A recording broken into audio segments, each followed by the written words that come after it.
kenali diri Anda sendiri, bahwa Anda lahir sebagai siapa, hidup sebagai siapa, dan nanti sebagai siapa. Kalau memang karma itu ada dari masa lalu seperti itu, harus kita lakukan beberapa proses juga, Mas, untuk penyempurnaan. Jadi kalau kita tahu keragaman yang ada di dunia ini, jangankan sama manusia, Mas, ya, sama makhluk yang lain, itu adalah wujud satu kitab bagi saya, bahwa disitulah kebesaran Tuhan, keagungan Tuhan ada di situ. Jadi tidak usah lama-lama lihat gimana sih. Itulah betapa dahsyatnya keagungan Tuhan di situ.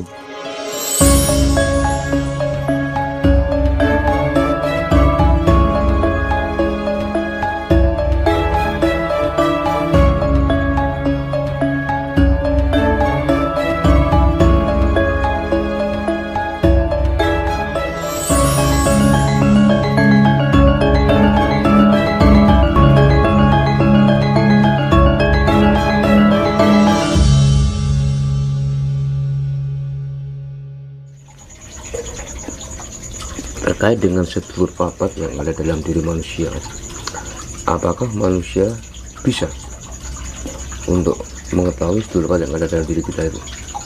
Ya tahu, Mas. Tahu ya? Iya, itu kan unsur pembentuk diri kita sendiri, Mas. Apa harus dengan tirakat, Mas? Ya tirakat itu kan menjernihkan pikiran kita dari amarah, dari emosi, dari nafsu, Mas.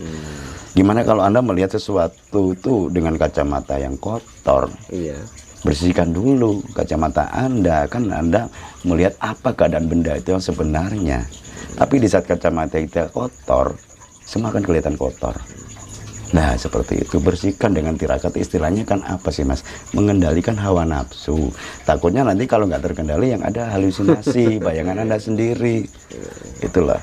Di saat Anda masuk ke hutan, 3 orang masuk ke hutan, yang satu takut ular, satu takut polisi perhutani, yang satu takut genderuwo. Di saat ada bunyi batu dilempar, Anda bertiga akan lari, iya kan? Tapi apa yang terjadi? Si A akan bilang ada ular, si B mungkin ada bilang ada polisi hutan, si C akan bilang ada hantu, iya kan? Itu kan banyak orang dihantui dari pikirannya sendiri, Mas. Banyak dari situ. Karena apa? Pikiran kita selalu menciptakan hal-hal yang baru juga. Dan itu pun tidak terbatas, Mas. Jalur pikiran manusia itu Tergantung dari masing-masing ya. Iya, itu loh. Sebenarnya tidak terlalu sulit, tidak terlalu ribet banget hidup, Mas. Itu loh. Jangan dipersulit. Itu loh. Toh kita kembali tidak bawa apa-apa nanti. Cuman apa yang kita perbuat itulah. Itulah. Dari situlah kadang-kadang kita berpedoman, gimana sih semasa hidup ini bisa lebih banyak berguna ke sesama makhluk Tuhan. Itu loh, banyak fungsinya, Mas. Itulah pindahnya kita di satu alam itu, Mas. Iya, Mas, itu loh. Anda ngasih makan kucing itu kan juga sudah perbuatan baik. Iya. Ngasih makan kambing dan sebagainya. Itu loh, bukan harus sesama manusia aja, karena kita ini juga membutuhkan yang lain, juga butuh pohon, butuh hewan, butuh udara. Iya kan? Itu kan juga makhluk ciptaan Tuhan juga kan? Iya, Mas, sama mereka punya rasa, Mas, karena punya hati, karena mereka hidup. Gitu loh. Apakah mereka juga nggak berdoa? Berdoa kan? Doa, iya. Cuman bahasa mereka beda dengan kita, tapi di saat pakai bahasa hati, udah. Saat Anda melihat pohon layu, Anda siram. Betapa bahagianya pohon itu di saat Anda kasih air. Walaupun kita tidak pernah mendengar bahasa tumbuh-tumbuhan, iya kan? Itu yang terjadi. Kucing aja kalau sering Anda kasih makan, dia akan akrab dengan sampean, iya kan? Gitu. Berarti intinya kita juga harus menghormati makhluk astral juga. Itu kan juga ciptaan Tuhan juga kan, Mas? Iya, Mas, kita hidup berdampingan dengan mereka, Mas. Itu loh. Kita hidup berdampingan dengan mereka dan saling menghargai, Mas. Bahwa beliau juga ciptaan, mereka juga ciptaan Tuhan. Gitu loh. Jadi apa salahnya sih? Semakin banyak kita tahu makhluk Tuhan yang lain, disitulah kita akan sadar bahwa keagungan Tuhan, kebesaran Tuhan, dahsyatnya ciptaan Tuhan yang begitu kompleks di dunia, baik yang kelihatan mata atau nggak kelihatan mata. Dari pengenalan banyak makhluk Tuhan tadi, semakin mantep, Mas. Kita tahu kebesaran Tuhan. Bagaimana caranya untuk lebih istiqomah mengenal Tuhan, dan raga dan pikiran tidak kemana-mana berpikir negatif, sedangkan mata kita memandang suatu hal bicara lain. Paling gampang, paling mudah kita ngikutin keluar masuknya hawa dari hidung. Itu aja. Jadi untuk konsentrasi jangan sampai terlalu banyak tegang di pikiran. Harus rileks ya Mas. Rileks Mas, betul rileks, betul semeleh lah istilahnya orang Jawa ya. Itu jadi coba disimak keluar masuknya udara lewat hidung. Situlah. Dan satu, ikhlas tadi Mas, tulus tadi, legowo, itulah, bahwa hidup ini miliknya. Itulah. Berarti nafas itu merupakan dari wujud dari Tuhan. Iya Mas, Anda tidak nafas ya, tidak bisa hidup Mas. Iya kan. Tapi pernah nggak Anda berterima kasih pada udara, pada oksigen, yang beliau sudah menghidupi kita mulai kita keluar dari rahimnya ibu. Iya kan. Dan oksigen yang kita ambil oksigen siapa? Iya kan. Itulah yang terjadi. Apabila kalau ingin mengetahui leluhur yang sebenarnya, gimana caranya? Tulus tadi Mas, jangan berhalusinasi, buang kepentingan pribadi, kepentingan orang dan sebagainya, jangan berhalusinasi. Ya betul-betul relax, betul-betul kosong gitu. Dan ketulusan itu tadi Mas, keikhlasan yang terpenting. Jadi di saat kita masih ada kehendak, masih ada kepentingan, mungkin unsur lain yang bergerak di situ, dan mungkin dari diri kita sendiri, halusinasi kita sendiri. Jadi ketika seseorang ini meditasi, terus dia melihat didatangi leluhur, melihat pancaran sinar dan lain sebagainya, itu merupakan ilusi apa memang itu benar-benar petunjuk Mas? Kembali ke diri sendiri Mas, kembali ke diri sendiri. Kita tidak bisa menilai Mas, tidak bisa menilai karena apa, nanti si A ini begini, ternyata kadang-kadang dia berimajinasi gitu loh. Kalau real di lapangan kadang-kadang yang kita mungkin 2-3 orang melihat cahaya yang sama di satu titik, itu kan bukan halusinasi juga sih. Tapi banyak kadang-kadang di saat konsentrasi kita pada waktu meditasi kosong gitu ya, kita masih banyak terjebak oleh pikiran Mas, oleh jalan pikiran otak kita. Berarti kuncinya itu kembali ke pikiran dan hati kita masing-masing Mas. Iya, itulah, kembali ke situ. Dan betul-betul nol, tidak berpikir apa-apa Mas. Oke. Ini kita lanjut ke pertanyaan lagi Mas. Nah, gimana cara mengetahui tugas kita yang belum terselesaikan di masa lampau agar kita tidak kena putaran lagi Mas? Untuk mengetahui tugas itu, kenali diri sendiri Mas. Jadi diri kembali lagi ya ke awal tadi, bahwa kenali diri Anda sendiri, bahwa Anda lahir sebagai siapa, hidup sebagai siapa, dan nanti sebagai siapa. Kalau memang karma itu ada dari masa lalu seperti itu, harus kita lakukan beberapa proses juga Mas, untuk penyempurnaan itu. Dan ini relatif caranya Mas, tidak sama. Iya. Tidak sama, punya disiplin ilmu masing-masing Mas. Tergantung apa yang diyakini tadi, kembali lagi kepada keyakinan masing-masing. Betul loh. Jadi kita tidak bisa Mas ngasih patokan harus A harus B, tapi minimal yaitu tadi, coba bersihkan diri, akan terlihat semua Mas, bahwa informasi dari alam tidak pernah bohong.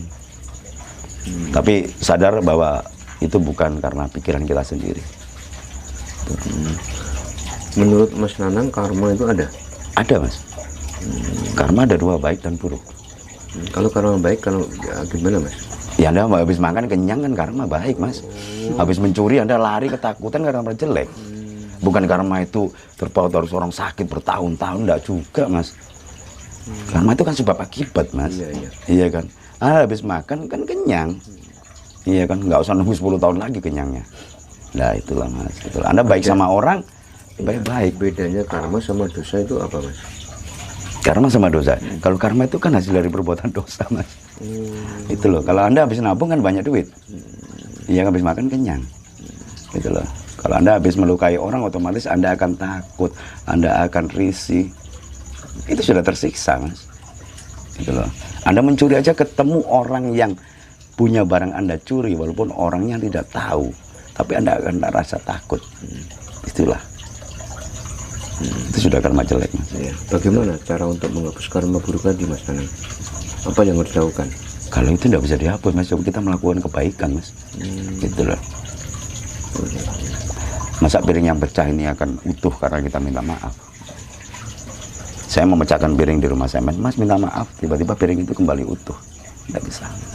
Ganti ya, baru. Itu baru piringnya utuh. Walaupun Anda memaafkan, tapi piring Anda tidak akan utuh lagi. Harusnya saya harus mengganti piring itu. Itulah.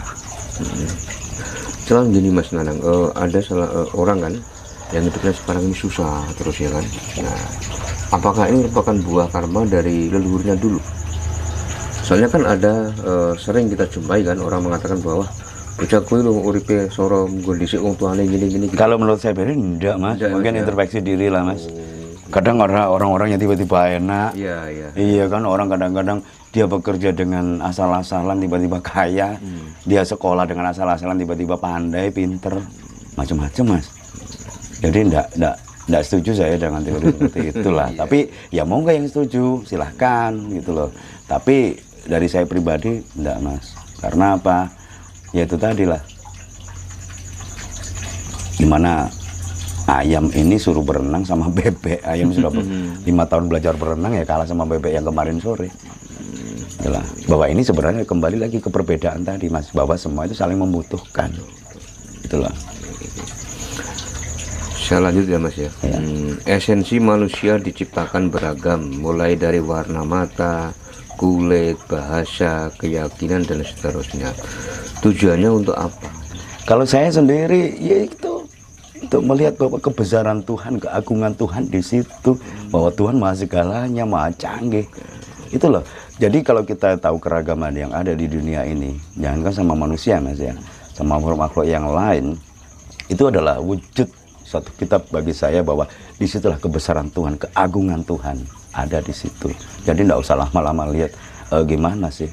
Itulah betapa dahsyatnya keagungan Tuhan di situ, menciptakan keragaman yang ada di dunia ini. Gitu. Karena apa? Yang bikin perbedaan Tuhan, Mas. Itulah. Makanya kembali lagi ke Majapahit yang kemarin Bhinneka Tunggal Ika Tanahana Dharma Mangura. Berbeda tetap satu jua, tidak ada satupun dharma yang bisa memisahkan. Anda dengan air beda kan? Iya. Anda tidak bisa berpisah dengan air. Ya, Anda dengan udara beda kan? Tidak bisa berpisah dengan udara. Coba Anda bisa dengan udara 1 menit, bahkan 5 menit. Nah, itulah hidup.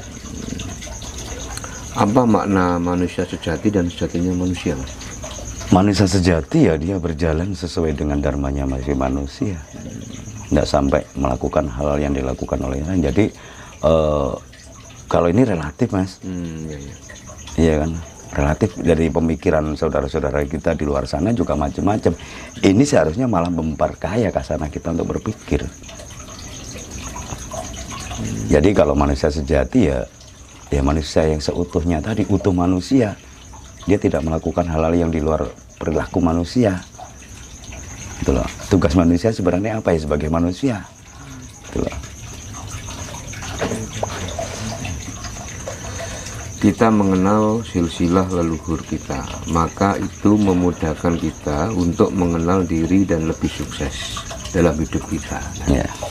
Nah, untuk ciri-ciri leluhur yang menjadikan kita ini tahu diri jati itu yang bagaimana, Mas? Kembali lagi ke pertanyaan tadi, Mas.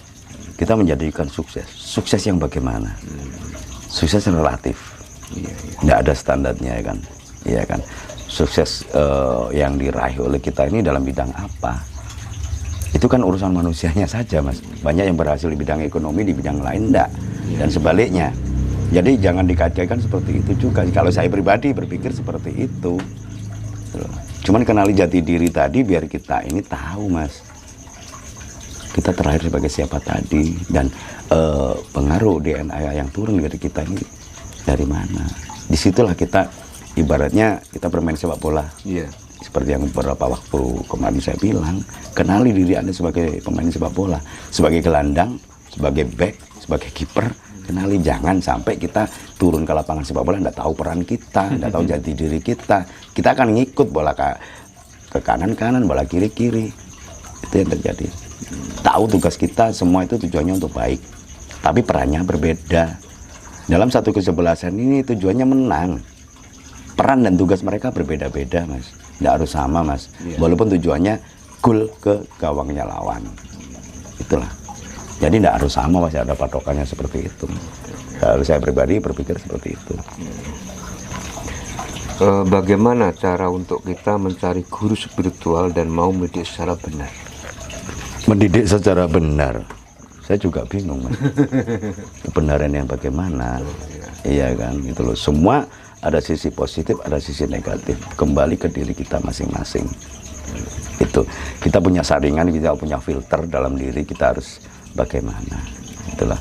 Jadi kadang-kadang kalau kita berguru kepada seseorang itu ya sesuai standar kita masing-masing, Mas. Kita enggak, karena keyakinan kita enggak sama, agama kita enggak sama. Tapi di saat di situ menuju satu kebaikan dan untuk perjalanan hidup yang lebih bagus lagi, ya monggo. Jadi kalau saya enggak punya standar, Mas, harus A harus B, enggak punya. Ini tergantung dari pribadi masing-masing. Saya lanjut, Mas, ke pertanyaan lagi ya. Yeah.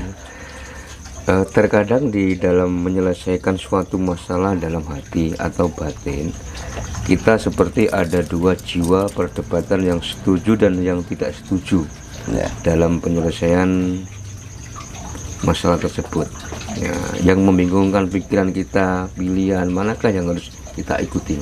Bersihkan dulu pikiran kita, hati kita, jiwa kita. Disitulah akan ada timbangan yang betul-betul adil.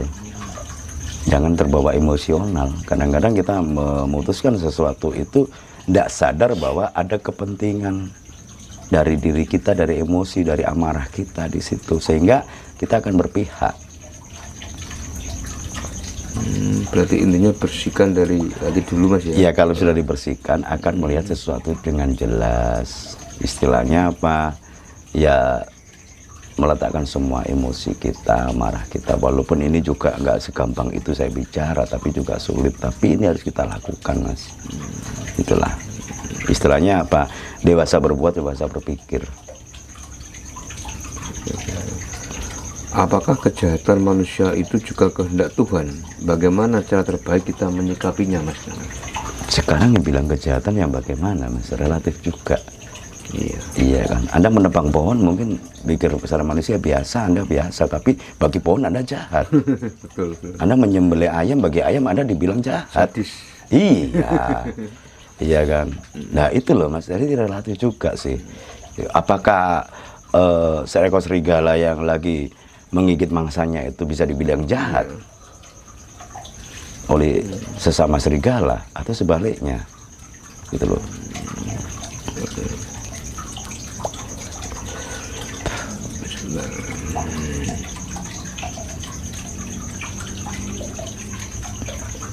Bener, Mas, ya, ini masih banyak lagi, Mas, ini, Mas. Iya, iya, iya. Agen takon. Iya, banyak ini, saya harus pilih-pilih, Mas, ini, Mas.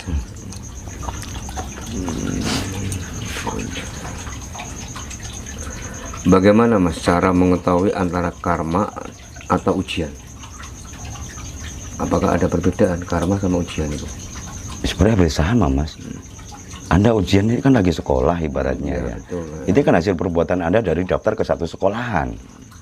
Itu udah karma, Mas, gitu loh.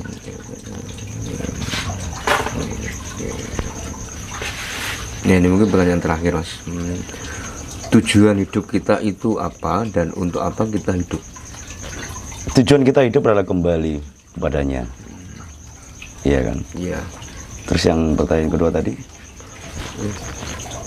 Untuk apa kita hidup? Kita hidup untuk sama tadi, untuk melakukan satu perjalanan, satu fase untuk kehidupan yang akan datang, bahwa setelah kita hidup di dunia masih ada kehidupan lagi di sana. Itu. Oke, Mas Nanang, terima kasih. Iya, iya, iya, iya. Ya, mudah-mudahan pertemuan yang kedua kali ini bisa menjadi kita untuk motivasi untuk belajar terus dan terus. Ya, terima kasih atas kunjungannya dari Ngaji Roso hari ini. Saya Nanang Muni hari ini hanya bisa berkata cuman segitu aja, dan salam untuk saudara-saudara dari Sabang sampai Merauke. Kita tetap satu nusa, satu bangsa, masih satu bendera kita merah putih Pancasila dan Bhinneka Tunggal Ika dan Hana Dharma Mangura. Salam dari kami, dari Bumi Majapahit, Trawulan. Untuk semuanya, rahayu, rahayu, rahayu, sakum dumadi.